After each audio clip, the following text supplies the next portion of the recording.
John chapter 2. On the third day, a wedding took place at Cana in Galilee. Jesus' mother was there, and Jesus and his disciples had also been invited to the wedding. When the wine was gone, Jesus' mother said to him, "They have no more wine." "Woman, why do you involve me?" Jesus replied. "My hour has not yet come." His mother said to the servants, "Do whatever he tells you."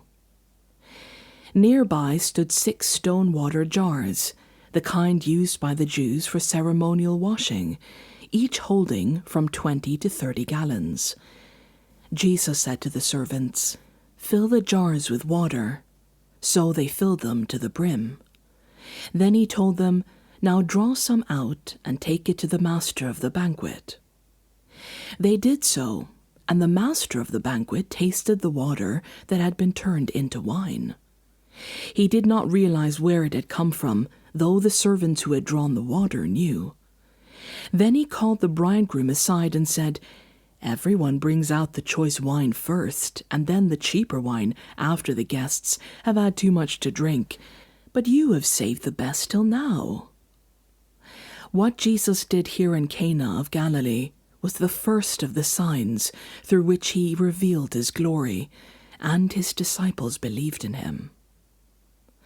After this he went down to Capernaum with his mother and brothers and his disciples.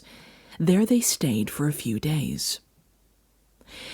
When it was almost time for the Jewish Passover, Jesus went to Jerusalem. In the temple courts he found people selling cattle, sheep, and donkeys, and others sitting at tables exchanging money. So he made a whip out of cords and drove all from the temple courts, both sheep and cattle. He scattered the coins of the money changers and overturned their tables. To those who sold doves he said, "Get these out of here. Stop turning my Father's house into a market." His disciples remembered that it is written, "Zeal for your house will consume me." The Jews then responded to him, "What sign can you show us to prove your authority to do all this?" Jesus answered them, "Destroy this temple, and I will raise it again in 3 days." They replied, "It has taken 46 years to build this temple, and you are going to raise it in 3 days?" But the temple he had spoken of was his body. After he was raised from the dead, his disciples recalled what he had said. Then they believed the scripture and the words that Jesus had spoken. Now while he was in Jerusalem at the Passover festival, many people saw the signs he was performing and believed in his name. But Jesus would not entrust himself to them, for he knew all people.